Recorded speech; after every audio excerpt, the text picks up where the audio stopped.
une cave à vin à Meaux, une discothèque à Angers ou encore un hôtel-restaurant à Rouen. En France, de plus en plus d'églises sont transformées en commerces. Depuis la loi 1905 qui consacre la séparation des églises et de l'État, la plupart des édifices religieux appartiennent aux communes ou à l'État. Faute de pratiquants, de plus en plus d'églises se retrouvent vides ou à l'abandon et ça peut vite coûter cher à la ville. L'objectif numéro 1 pour une commune, c'est d'abord de supprimer un centre de coût. Je pense que pour beaucoup de villes, la question c'est, on a beaucoup de patrimoine religieux qui est en grande partie inutilisé ou pas suffisamment utilisé, et donc qu'est-ce qu'on pourrait faire à la place ?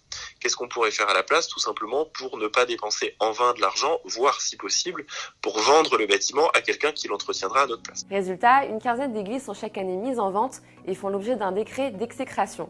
Pour faire simple, elles sont désacralisées. Pour cela, la mairie doit faire constater le non-exercice du culte pendant au moins 1 an. L'évêque doit ensuite procéder à la désacralisation du bâtiment par une cérémonie. L'autel et l'église sont vidés de reliques et objets sacrés. L'église peut maintenant être vendue et transformée. J'ai jamais de gaieté de cœur en fait que une église en fait est désaffectée, hein, vous l'imaginez bien.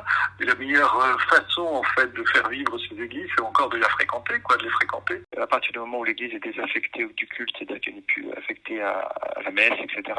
Et puis que d'autre part l'église a fait une cérémonie pour désacraliser le lieu. Ensuite, après, vous voyez, c'est vendu et ensuite, je veux dire, c'est plus de la responsabilité de l'église.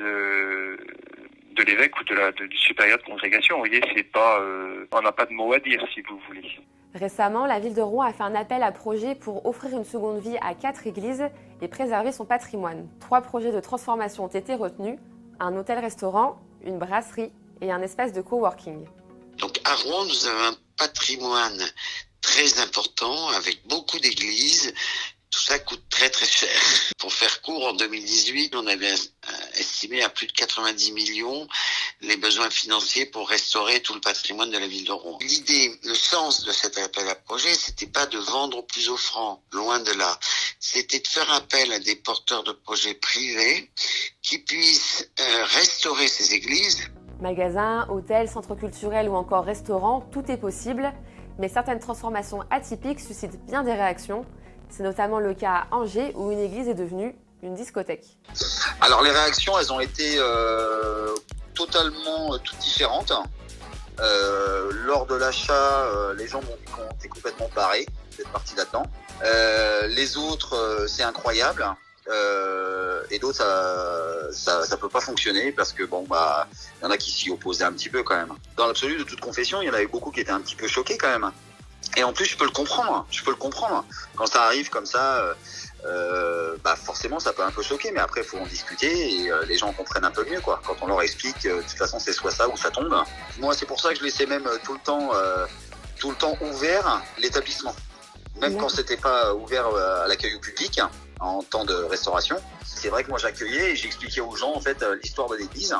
Mais ces transformations iconoclastes ne sont pas toujours du goût des autorités religieuses. Quand on transforme une église, par exemple, en centre culturel, les gens sont pas particulièrement choqués.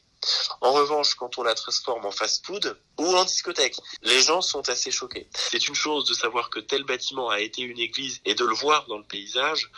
C'en est une autre de vous dire que l'endroit où vous vous êtes mariés ou bien où vos parents ont été inhumés, on va le démolir pour faire un fast-food. Vous voyez, la charge émotionnelle n'est pas tout à fait la même.